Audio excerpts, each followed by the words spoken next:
আরে মাছটার ওজন 1 কেজি 200 গ্রাম। বেশি খায় আপনাদের? আমি প্রতিদিন খাই, বড় বড় মাছ আমি নিজেই কিনি। এই পানি বলতে দেন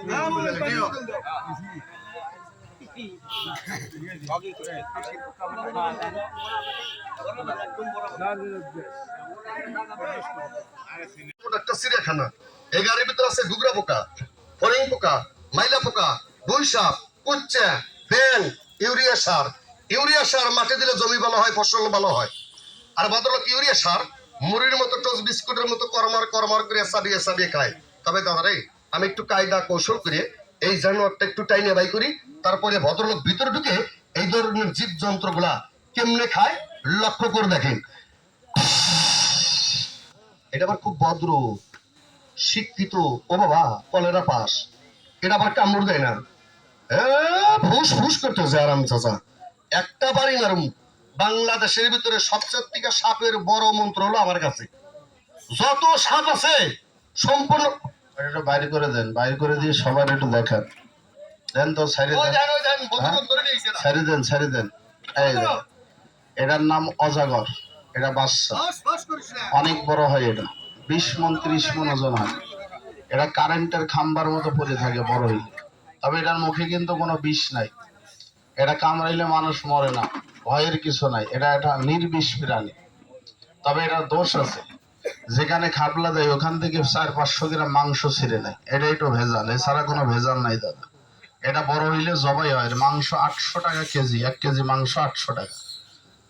দেখি এক কাজ করেন, আরানি স্টেশন থেকে যেটা গমা সাপ, ওটা কি দেখাইছেন? ওটার আবার ফোনা আছে, ওটা কামড়াইলে মানুষ 20 মিনিটে মারা যায়। মেডিকেলে নেওয়ার টাইম দেয় না। তবে এটা বিষাক্ত সাপ, আর এটার মুখে কোনো বিষ নাই, এটা নির্বিষ। আচ্ছা, এই সাপটা কি আপনাদের দেখা হয়েছে দাদা? এটা কি দেখা হয়েছে? এটা দেখা হইলে এটা বন্ধ করে দিই। এর কোনো পাওয়ার টাওয়ার নাই দাদা। এটা কামড় দেয় না, এটা খুব ঠান্ডা সাপ। হ্যাঁ হ্যাঁ, এটা খুব ঠান্ডা সাপ। হ্যাঁ, না না, এটা পোকা। এটা আমি বাজারে খুঁজা খুঁজা স্টেশনে এটা মালি পাইলাম, আর সব ধরতে পারি না। এই পোকার নাম কি বলেন আপনারা? হ্যাঁ, টিকটিকি। এর পেটে আছে পোষ সাপ, খাইলে ডায়রিয়া হয়ে মানুষ মেডিকেলে মরে। এর লেঙ্গুর আছে কঠিন নেশা, খাইলে 6 মাস ব্রেন শর্ট করে পাগল বানা রাখে। আমাদের বৌদ্ধ ধর্মের নেশা মেশা না, সব হলো পেশা। হাজার হাজার পোকা সাপ যা আছে, এটা আমরা খাওয়ার জন্য রাইত হলেই শিকার করি। এই পোকাটাকে আমি ছলে নিয়ে আসলাম, এটাকে চামড়া উঠাই নিয়ে আসলাম। এই দেখেন, একবারে টাটকা মালি, 4 দোকান থেকে ধরলাম মালটা। দেখি আর একটা পোকা আছে না, এটা একটু বাড়ি করে। এই দেখেন, এটাকে আমি ছলে নিয়ে আসলাম। এটা ঠিক ঠিক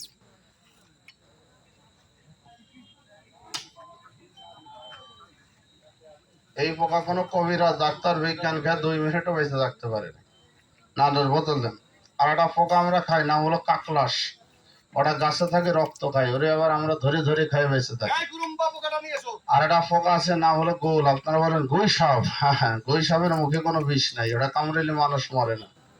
এই সাপ আমি নিজে খাই, সাপের কোনো খেলা হয় না। এটা চাওয়ালে আঠা তৈরি হয়, প্রচুর পরিমাণে লেঙ্গুরে হরমোন পাওয়ার।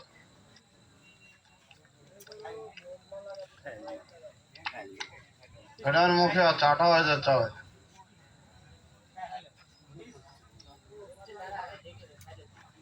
প্যাকেটের ভিতর ঢোকাই দিলাম। এটা খাইলে পেট ভরে না, 50টা খাই 200 গ্রাম মাংস। পেট ভরে প্রতিদিন 2 কেজি কাঁচা পাঙ্গাস মাছ, 2টা তাজা মুরগি। আমরা একটা মুরগি খাই, কাঁচা মুরগি 2 মিনিটে, 3 মিনিট লাগে না। চোখে দেখলে তো কানে শুনে লাভ নাকি, আছে নাকি? আর এটা কোনো কোম্পানির কিছু না, আমি কোনো কোম্পানির চাকরি করি না। আমার বাসা চট্টগ্রাম বিভাগ, খাগড়াছড়ি জেলা, 10 নম্বর গ্রাম, 5 নং ওয়ার্ড, খাগড়াছড়ি বাকড়াছড়ি। যারা আমাদের মাইনি, মারিশা, রাঙামাটি, রাজবাড়ি বৌদ্ধ মন্দির হাজার হাজার মানুষ ভ্রমণ করতে যায়।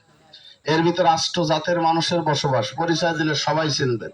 ত্রিপুরা একটা জাতি, বার্মা একটা জাতি, চাকমা একটা জাতি, মগ একটা জাতি, খাসি একটা জাতি, খিয়ান একটা জাতি, উকি একটা জাতি, বৌদ্ধ একটা জাতি, মুসলিমে বিশ্বের একটা বড় ধর্ম। কি বলেন আপনারা?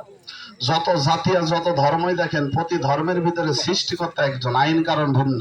আমাদের আইন প্রতি বছরে বৌদ্ধ পূর্ণিমা, মাঘী পূর্ণিমা, জ্যৈষ্ঠ পূর্ণিমা, ফাল্গুনে পূর্ণিমা, মধু পূর্ণিমা, এই পূর্ণিমা আমাদের বড় বড় মেলা অনুষ্ঠান হয়। সারা বছর আমরা কাঁচা খাদ্য খাই। চায়না, কোরিয়া, রাশিয়ার একটা ফরাইয়া সিদ্ধ করে খেয়ে বেঁচে থাকে। আমাদের ভিতরে জাতি আছে, নাম হলো খিয়ান। এরা ঘুম থেকে উঠে এটা পোকা ওঠায়, নাম হলো তুরফুল্লা, আপনারা বলেন ঘুগরি পোকা বা ঝেঁঝি পোকা। এটা মাটির নিচ থেকে ওঠাই, বাঁশের সঙ্গে ঢোকে, এটা আগুন দিয়ে সিদ্ধ করে খেয়ে বেঁচে থাকে। আর একটা আছে খাসিয়া, পান চাষ করে পান বেচে। মানুষ মারা গেলেই মানুষের মাংস খেয়ে নেয়, হাড্ডি রেখে দেয়, জায়গার নাম লেখা আছে খলি উপশালাই। আপনারা বাড়ি নিয়ে যা রান্না বান্না করে খাইতেছেন, এটা আপনাদের একটা অভ্যাস সিস্টেম।